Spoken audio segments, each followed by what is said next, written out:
ஓம் ஸ்ரீ மகா பெரியவாச்சரணம். பெரியவா கடாட்சம் பரிபூர்ணம். ஜெய ஜெய சங்கர ஹரஹர சங்கர. பெரியவாளை கேட்டுக்கிட்டே இருக்க தோணுது நிகழ்ச்சிக்கு எல்லோரையும் வரவேற்கணும். இன்றைக்கி நம்ம பார்க்க போகிற பெரியவாளோட அற்புத மகிமை, பாமர பக்தியை வலிய ஆட்கொள்ளும் பரமேஸ்வரர். துப்புரவு தொழில் செய்பவள் அஞ்சலை மிகவும் வறுமை வாட்டியது. அவளுக்கு 2 குழந்தை. 1984 வருஷம் நடமாடும் தெய்வம் பாரதமெங்கும் தன் புனித பாதம் படும்படியாக புண்ணிய அலைகளை பரப்பிவிட்டு திரும்பும் வழியில் இந்த மாது இருக்கும் கிராமத்திற்கு விஜயம் செய்து அருளினார். பாமர பக்திக்கு பரமேஸ்வரனின் திரு அவதாரமான மகானை பற்றி தெரிந்து கொள்ளும் குடும்பச்சூழல் இல்லாது இருந்தது. தன் கிராமத்திற்கு விஜயம் செய்திருக்கும் ஒரு சாமியார் என்ற ரீதியில் போய் சும்மா பார்த்துவிட்டு வரலாம்னு முகாமிட்டிருந்த இடத்துக்கு போகிறாள். கூடவே தன் 2 பாலகர்களையும் கூட்டி போகிறாள். வலி ஆட்கொண்ட தெய்வம் அப்போது பக்தர்கள் அதிகமாக சூழ்ந்திராமல் தரிசனம் சிரமம் இல்லாமல் கிடைக்கக்கூடிய அமைப்போடு காத்திருந்தது. அஞ்சலையை பக்தே என்றும் குறிப்பிட முடியாத அந்த நிலையில் ஏதோ பார்வையாளராக வந்தவர் ஸ்ரீ மகா பெரியவாளை பார்த்துட்டு குழந்தைகளோட நகர ஆரம்பிக்கிறான். பேர் என்ன கேளு அப்படின்னு இவளை ஸ்ரீ பெரியவா கேட்டறிய முற்படுறான். அஞ்சலைங்க அப்படின்னு கூறிட்டு தான் துப்புரவு தொழில் செய்வதாகவும் தனக்கு 2 பிள்ளைகள் என்றும் ஒப்பித்து விட்டு செல்வது போல இடத்த விட்டு போகிறாள்.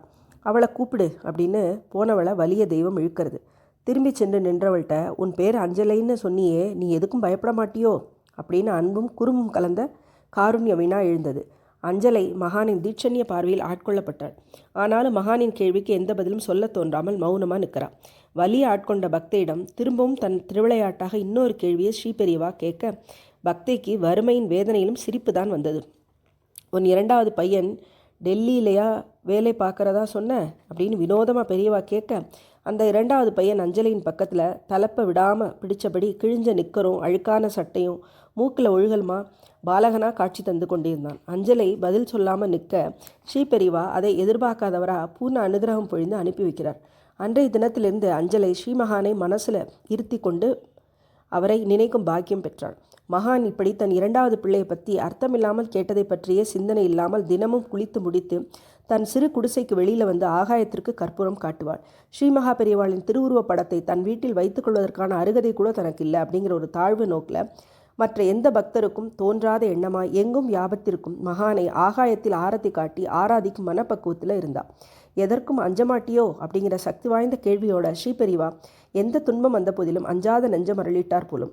வாழ்க்கையில் படிப்படியாக வந்த சிரமங்களை பயமில்லாமல் எதிர்கொண்ட அஞ்சலை சுமார் 25 வருஷத்துக்கு பிறகு 2008 திரும்பவும் அந்த ஊருக்கு ரத யாத்திரையில் ஸ்ரீமகானின் திரு உற்சவமூர்த்தி வந்தடைந்த போது பேரானந்தம் அடைஞ்சா.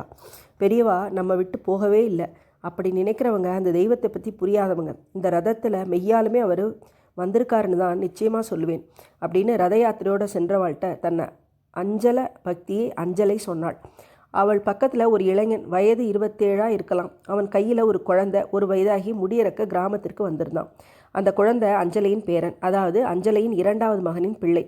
டெல்லியிலே ministry of human resources and டெவலப்மெண்ட்டில் ஆஃபீஸராக இருக்கேன். என் பையனுக்கு முடியிறக்க குலதெய்வம் கோயிலுக்கு கிளம்பிட்டு இருக்கோம் அப்படின்னு ஸ்ரீ மகா பெரியவா அன்று குறிப்பிட்ட 2வது பையனாக அவன் சொல்லி நிற்கிறான். துப்புரவு தொழில் குடும்பத்திலேருந்து டெல்லி சென்று பெரிய உத்தியோக அந்தஸ்தை அடைய அப்போதே அருளப்பட்டவனின் குலதெய்வமான பெரியவாளே ரதத்தில் வந்துட்டாரே அப்படின்னு திருக்கால ஞானியை பரிபூர்ணமாய் உணர்ந்து கொண்ட பாக்கியசாலியை அஞ்சலை கைகூப்பி கண்ணீர் பெருக்க அங்கே எல்லோருக்குமே மெய் சிலிர்த்தது.